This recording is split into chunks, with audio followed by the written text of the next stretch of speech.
లేకపోతే ఏదో అయిపోయి జీవితం ముగించుకోవడం జరుగుతున్నది. దానికి ఏంటంటే దాని వెనకాల చిన్న కారణాలు ఉంటాయి. ఒకటి, ఫోన్ మాట్లాడుకుంటూ డ్రైవింగ్ చేయడం కానీ, లేదంటే డ్రింక్ చేసి డ్రైవింగ్ చేయడం కానీ, లేదంటే అభం శుభం తెలియని మైనర్ పిల్లలకు మనకి డ్రైవింగే మెంటల్గానే అతను డెవలప్ అయి ఉంటాడు. ఇంకా అతనికి బండిచ్చి రోడ్డు పైకి పంపడం కానీ, ఇలాంటి చిన్న చిన్న ఇష్యూలతోని మనకు జీవితాలనే ముగించుకునే పరిస్థితులు ఏర్పడుతున్నాయి మనకు. సో ఈ విషయం పైన అవేర్నెస్ కల్పించడానికి మన గ్రామ పంచాయతీకి సిఐ గారు మరియు ఎస్ఐ గారు విచ్చేయడం జరిగింది. మరియు అదేవిధంగా మన వేదికని అలంకరించిన సర్పంచ్ శ్రీమతి సుగుణ మల్లారెడ్డి గారు మరియు ఉప సర్పంచ్ భగవాన్ సమీర్ గారికి హృదయపూర్వక నమస్కారాలు. ఈ విషయం పైన మన దుర్గారెడ్డి సార్ గారు ½ కిలోమీటర్ పోతే ఫైన్ వేస్తున్నారని చెప్తున్నాడు. మాకు ఫైన్ లేవు, మా దగ్గర రావు కదా. ఫైన్ ఎందుకు వేస్తారు? నువ్వు ½ కిలోమీటర్ ½ కిలోమీటర్ 100 మీటర్స్ పో. యాక్సిడెంట్ ఎప్పుడు జరుగుతుంది చెప్పండి? యాక్సిడెంట్ ఎప్పుడు అవుతుంది? ఎంత దూరమైనా సరే నువ్వు బండి ఎక్కినావంటే జాగ్రత్తగా ఉండాలి. ఫస్ట్ నెంబర్ 1, బండి ఎక్కినావంటే హెల్మెట్ పెట్టుకోవాలి. నువ్వు హెల్మెట్ పోయిన తర్వాత 100 మీటర్స్ కూడా యాక్సిడెంట్ జరగవచ్చు కదా. ఎవరో ఎదురుకు వచ్చి నీకు గుద్దొచ్చు కదా. మనకు చైన్ ఇంపార్టెంట్ కాదు, మన దూరం ఇంపార్టెంట్ కాదు. మనకి ఏది ఇంపార్టెంట్? Head important. నువ్వు హెడ్కి హెల్మెట్ పెట్టుకుంటే చలాన్ ఎందుకు పడుతుంది? నువ్వు పెట్టుకున్నాయన, నువ్వు పెట్టుకోకపోతే నేను వేస్తా. నీకు తండ్రి ఇంట్లో తల్లిలాగా. ఒక పిల్లగానికి సెపరేట్ లేకపోతే ఎట్లా చేస్తాడో సేఫ్ సమాజంలో కూడా అంతే. నువ్వు కరెక్ట్ లేకపోతే నేను నీకు ఇది చేస్తాను. నువ్వు చేసుకుంటావు, కరెక్ట్ ఉంటావా, లేకపోతే ఫైన్ కడతావు. ఇది గుర్తుపెట్టుకో. ఏది కూడా మాకు పోలీసు వేయాలని కాదు. మీరు కరెక్ట్ ఉండాలి, మీరు మంచిగా ఉండాలి, ఎలాంటి యాక్సిడెంట్స్ కావద్దు, మీ ఫ్యామిలీ రోడ్ పాలు కావాలనే ఉద్దేశంతో మేము ఇవన్నీ చేస్తున్నాం. కాబట్టి గుర్తుపెట్టుకోండి, ఈ రోడ్ సేఫ్టీ గురించి అరైవ్ అనే ప్రోగ్రామ్, ప్రగతి ప్రణాళిక ప్రోగ్రాంలో ఎందుకు మేము విలేజ్ దగ్గరకు వచ్చి మీకు చెప్తున్నామంటే, మీ విలేజ్ లెవెల్లో ఖచ్చితంగా అందరికీ తెలిసి ఉండాలి, నాలెడ్జ్ ఉండాలి. తెలిస్తేనే మనం చేసే తప్పులు ఏంటో మనకు తెలుస్తాయి. సపోజ్ ఇక్కడ విలేజ్లో చాలా మంది బైకులు ఉన్నాయి, ఆటోలు ఉన్నాయి, 4 వీలర్స్ ఉన్నాయి. ఎంతమందికి ఆర్సీ, లైసెన్స్, ఇన్సూరెన్స్ ఈ 3 డాక్యుమెంట్ ఉన్నాయి? ఒకసారి మీ లేకున్నా పర్వాలేదు కానీ కరెక్ట్గా ఉన్న వాళ్ళ చేతులు లేవండి. ఆర్సీ, లైసెన్స్, ఇన్సూరెన్స్ 3 ఒక్కొక్క తీస్తూ లేపుతారు. లేపన్నా వద్దా అంటే అది సగం ఉంది, సగం లేకపోతే. దాని కాన్ఫిడెన్స్ ఉండాలని మాత్రం ఒక 4 లేపారు. చూడండి మనం ఎంత నిర్లక్ష్యం సమాజంలో, మనకి ఎంత నిర్లక్ష్యం చెప్పండి. ఒక ఆర్సీ ఆర్సీ అంటే ఉంటుంది, తప్పకుండా అందరికీ బండ్లు ఉంటాయి. 1 year ఒకసారి తీసుకోవాలి. 1 year ఒకసారి తీసుకోవాలంటే 1500, 2 years అయితే 1000 నుంచి 1500 పడుతుంది. అది తీసుకోవడానికి మనం నిర్లక్ష్యం. కానీ ఒకరోజు మందు దాడడం కూడా 2000 ఖర్చు పెడతాం. 2000 కాదు, ఎన్నో ఖర్చు పెడతాం. కానీ సంవత్సరం వచ్చే ఇన్సూరెన్స్ మాత్రం బండికి తీసుకో. లైసెన్స్ ఉండదు. లైసెన్స్ పోయి అక్కడ హైదరాబాద్లో లైసెన్స్ తీసుకోవడానికి మనకు బరువు. అంత దూరం పోయి ఎవరు తీసుకొని వస్తారు? మన జీవితం ఏమైనా పోయి ఎక్కడైనా పోయి. ఈ 3 డాక్యుమెంట్ ఉన్నాయనుకోండి, నీకు జరగనప్పుడు, నీకు ఏదైనా జరిగినప్పుడు నీ కుటుంబానికి 10-20 లక్షలు వస్తాయి.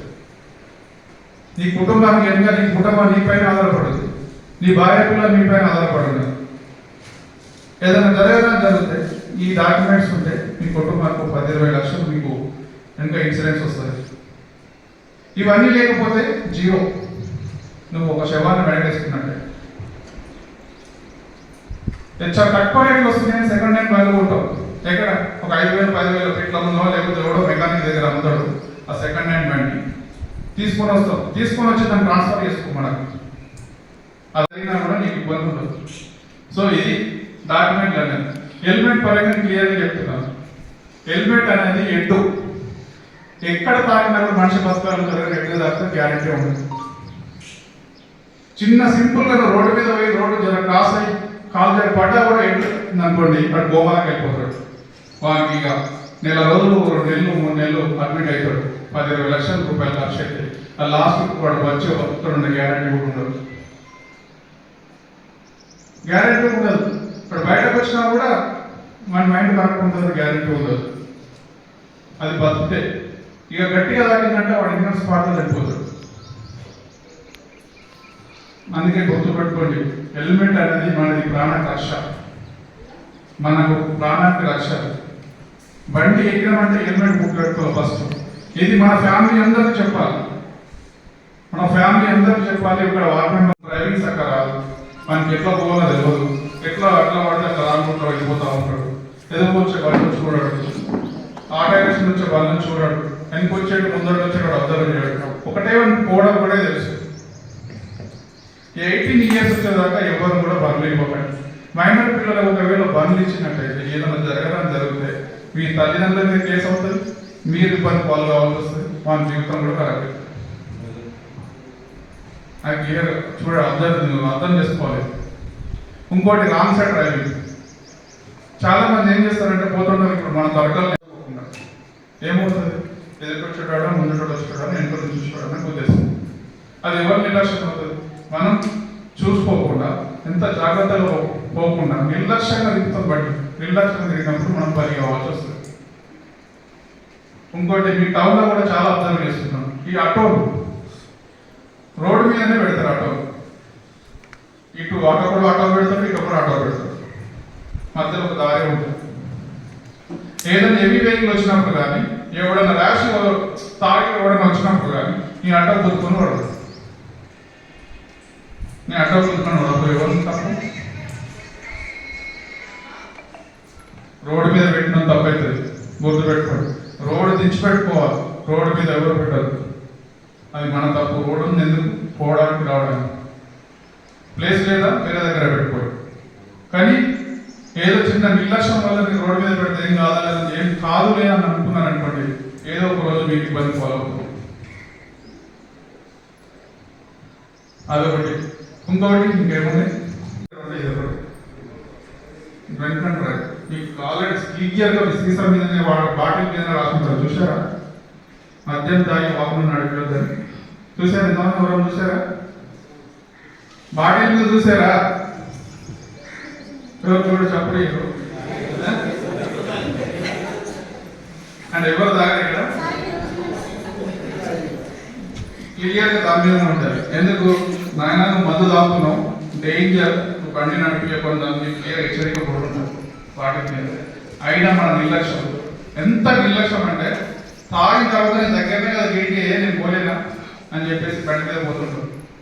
ఎవరికంటే ఇబ్బంది, ఎదుర్కోవడంగా కరెక్ట్ అరేబిక్ ఆలివ్ అని చెప్పేసి ఒక ప్రోగ్రామ్ గవర్నమెంట్ చేస్తున్నాం. బండించి వాళ్ళకి ఏం తెలియదు, స్పీడ్ పోతారు, ఏడో పుచ్చుకుంటారు, ఏమవుతారు, తర్వాత ఎంత బాధపడుతున్నామో దాని ముందే మనం ఆలోచించుకొని లైసెన్స్ లేకుండా చిన్నపిల్లలకు బండి ఇవ్వకూడదు. ఇంకోటి హెల్మెట్ పెట్టుకోవాలి కంపల్సరీ. హెల్మెట్ ఉంటే 80% 90% బతుకుతారు మనిషి. హెల్మెట్ లేకనే హెడ్ ఇంజరీ చనిపోయే ప్రజలు చాలా మంది ఉన్నారు. అందుకని కంపల్సరీ హెల్మెట్ పెట్టుకోవాలి, లైసెన్స్ ఉండాలి. ఇంకోటి ఇప్పుడు రాగానే ఏమవుతుందంటే హెల్మెట్ పెట్టుకుంటేనే పెట్రోల్ వస్తాం, నో హెల్మెట్ పెట్రోల్ అని చెప్పేసి బోర్డు కూడా పెట్టబడుతుంది, పెడతారు కూడా రాను. అందుకే అందరూ కూడా మనం హెల్మెట్స్ పెట్టుకొని మన ప్రాణాలను కాపాడుకోవాలి. ఒక మనిషి చనిపోయాడంటే దాని ఇంకా ఎంతమంది బాధపడతారో అనేది మనకు తెలుస్తుంది, చూస్తున్నాం, కన్ను చూస్తున్నాం, అయినా మనం మారలేదు. కాబట్టి అందరూ దయచేసి హెల్మెట్ పెట్టుకోవాలి. ఆ రోడ్ సేఫ్టీ ఎక్కడెక్కడ ఉన్నదో కొంచెం చూసి నడపాలని చెప్పేసి కోరుతున్నాం. నమస్తే. కార్యక్రమంలో భాగంగా ప్రజాపాలన ప్రగతి ప్రణాళికలో మనకు రోడ్ సేఫ్టీ గురించి మా గ్రామానికి విచ్చేసిన సిఐ గారికి మరియు ఎస్ఐ గారికి మరియు మా సర్పంచ్ గారికి, పంచాయత్ సెక్రటరీ గారికి, గ్రామ పెద్దలకు, మా తోటి వార్డు మెంబర్లకు అందరికీ నా యొక్క నమస్కారం. ఏంటంటే ముఖ్యంగా మనకు ఇది మన నిత్య జీవితం పెట్టుకుంటే మనకు అన్నింటిలో సేఫ్టీ ఉంటుంది. ఎండ తగలకుండా, వర్షాకాలము, అది చలికాలం, ప్రతి దానికి హెల్మెట్ పెట్టుకుని తర్వాత మెయిన్గా యాక్సిడెంట్ అయినప్పుడు సార్ చెప్పినట్టు తలకాయకు దెబ్బతే స్పాట్లో చనిపోతాం. మిగతా స్పాట్లకు ఏడ తగినా కానీ మనం దాన్ని కట్టుకోవచ్చు. కానీ మనకు తలకాయ తగిలితే బతికే ఛాన్స్ తక్కువనే కాబట్టి అదొకటి. తర్వాత సీట్ బెల్ట్ పెట్టుకుంటేనే కాలు ఉన్నాము ఎయిర్ బ్యాగ్స్ ఓపెన్ అవుతాయి అని చెప్పేసి చాలామంది దాంట్లో ఉంటారు. సీట్ బెల్ట్ పెట్టుకుంటేనే 100.